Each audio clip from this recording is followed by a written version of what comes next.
মৰমৰ ছাত্ৰ-ছাত্ৰীসকল, আজিৰ এই ভিডিঅ'ত তোমালোকৰ বাবে আগবঢ়াবলৈ গৈ আছোঁ তিনিচুকীয়া জিলাৰ সমাজ বিজ্ঞানৰ সমাধান কৰা প্ৰশ্ন কাকত। নম্বৰ প্ৰশ্নত সুধিছে, এলাহাবাদ সন্ধি স্বাক্ষৰিত হৈছিল। শুদ্ধ উত্তৰটো হ'ব শ্বাহ আলম আৰু ৰবাৰ্ট ক্লাইভৰ মাজত। সেই বংগজননী স্বৰ্ণপশমিনী গীতটি ৰচনা কৰিছিল মুকুন্দ দাসে। কাৰ নেতৃত্বত বংগীয় কলা সংসদ গঢ় লৈ উঠিছিল? শুদ্ধ উত্তৰটো হ'ব অপশ্যন চি, অৱনীন্দ্ৰনাথ ঠাকুৰৰ।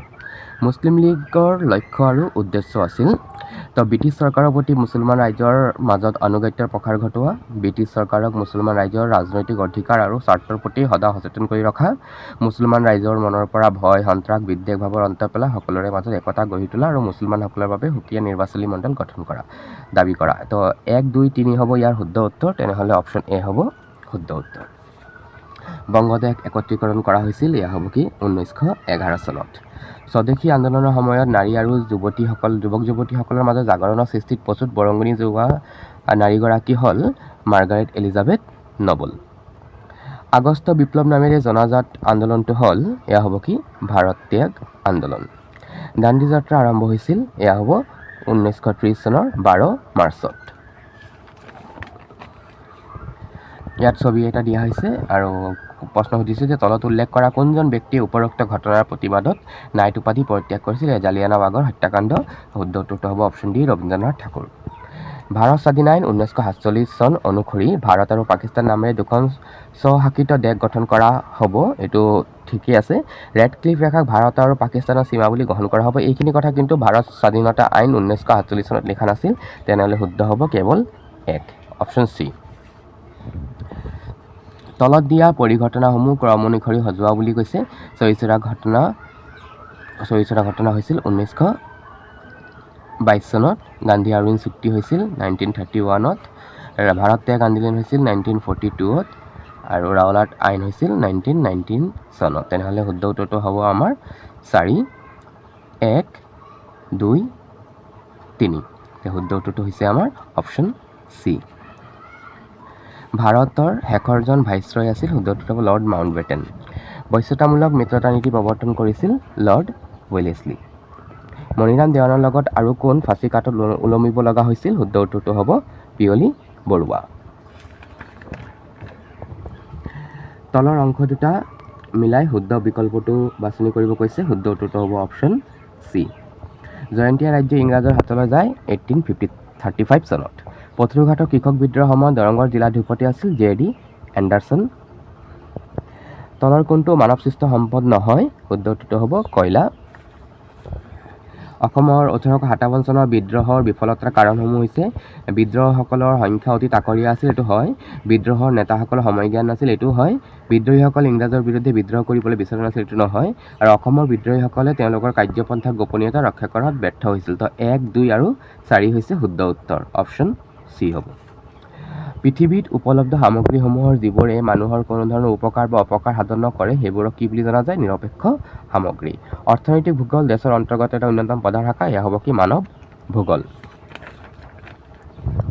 ইয়াৰ পিছত কৈছে তলত অংশ দুটা মিলোৱা আৰু শুদ্ধ বিকল্পটো বাছি উলিওৱা। তো 22 নম্বৰৰ শুদ্ধ উত্তৰটো হ'ব তোমাৰ অপশ্যন ডি।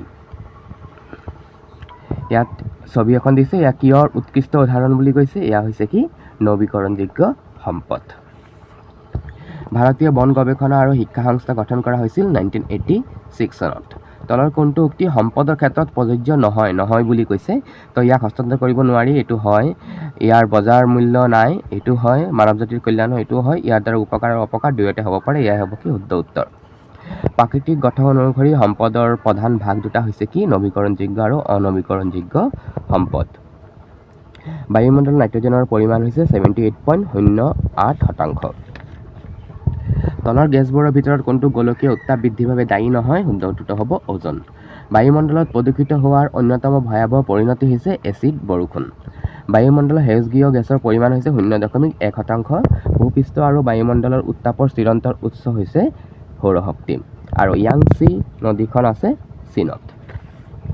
ইয়াৰ পিছত ধাৰণা দিয়া হৈছে যে বৰ্তমান সময়ত ভূপৃষ্ঠৰ উত্তাপ বৃদ্ধি হোৱাকে গোলকীয় উত্তাপ বৃদ্ধি বুলি কোৱা হয় আৰু গোলকীয় উত্তাপ বৃদ্ধি হোৱাৰ প্ৰধান কাৰণ হ'ল বায়ুমণ্ডলৰ সেউজগৃহ গেছৰ মাত্ৰাৰ পৰিৱৰ্তন বৃদ্ধি। এই দুয়োটাই হৈছে শুদ্ধ, এ আৰু আৰ দুয়োটাই শুদ্ধ। ধাৰণা দিছে ভাৰতীয় যুক্তৰাষ্ট্ৰীয় ব্যৱস্থাটো সহযোগিতামূলক যুক্তৰাষ্ট্ৰীয় ব্যৱস্থা হিচাপে জনা যিটো হয় আৰু ভাৰতীয় যুক্তৰাষ্ট্ৰীয় ব্যৱস্থাটো প্ৰধানকৈ কেন্দ্ৰ আৰু ৰাজ্যৰ সহযোগিতাৰ ওপৰত বৰ্তি আছে। এয়াও হয়, তো এ আৰু আৰ দুয়োটা শুদ্ধ আৰু আৰে এৰ শুদ্ধ ব্যাখ্যা কৰে। যোৱা প্ৰায় 150 বছৰত পৃথিৱীৰ ভিতৰত বায়ুমণ্ডলত কাৰ্বন ডাই অক্সাইডৰ পৰিমাণ কিমান বাঢ়িছে? প্ৰায় 30%। তলৰ কোনজন ব্যক্তি ভাৰতীয় সংবিধানৰ খচৰা কমিটিৰ সভাপতি আছিল? সেই শুদ্ধ হ'ব কি? Option B. কেবিনেট মিছন কেতিয়া ভাৰতলৈ আহিছিল? 1946 চনত। যুক্তৰাষ্ট্ৰৰ গৃহভূমি বুলি কাক কোৱা হয়? আমেৰিকা যুক্তৰাষ্ট্ৰ। ভাৰতৰ নতুন সংবিধানখন প্ৰস্তুত কৰা সম্পৰ্কত এই সভাৰ মুঠ কিমানটা বৈঠক বহিছিল? 11খন। নেহৰু উদ্দেশ্য সম্পৰ্কিত প্ৰস্তাৱটো কেতিয়া উত্থাপন হৈছিল? 13 ডিচেম্বৰ 1946 চনত। মুদ্ৰাৰ ক্ৰম বিকাশৰ চতুৰ্থ পৰ্যায়টো হ'ল কি? ধাতু মুদ্ৰা। মুদ্ৰাৰ প্ৰাথমিক দুটা কাৰ্য হ'ল মুদ্ৰাই মূল্যৰ ভাণ্ডাৰ হিচাপে কাৰ্য সম্পাদন কৰিব লাগে আৰু বিনিময়ৰ মাধ্যম। তো 1 আৰু 4 থকা অপশ্যনটো হৈছে অপশ্যন এ। কৃষি আৰু গ্ৰাম্য উন্নয়নৰ লগত জড়িত বেংকটো হৈছে কি? নাবাৰ্ড। তলত দিয়াসমূহৰ পৰা মুদ্ৰাৰ অসুবিধাসমূহ বিচাৰ কৰা। তো মুদ্ৰা অবিহনে আৰ্থিক ব্যৱস্থা অচল হৈ পৰিব, এইটো শুদ্ধ। মুদ্ৰাৰ স্থিৰতা নাথাকিলে কেতবোৰ জটিল সমস্যাৰ সৃষ্টি হয়, এয়াও শুদ্ধ। মুদ্ৰাৰ প্ৰতি থকা দুৰ্বলতা সামাজিক মূল্যবোধৰ অৱক্ষেপৰ কাৰণ হ'ব পাৰে আৰু দৰ ব্যৱস্থা মুদ্ৰাৰ ওপৰত নিৰ্ভৰশীল। তো 1, 2, 3, 4 আটাইকেইটাই শুদ্ধ।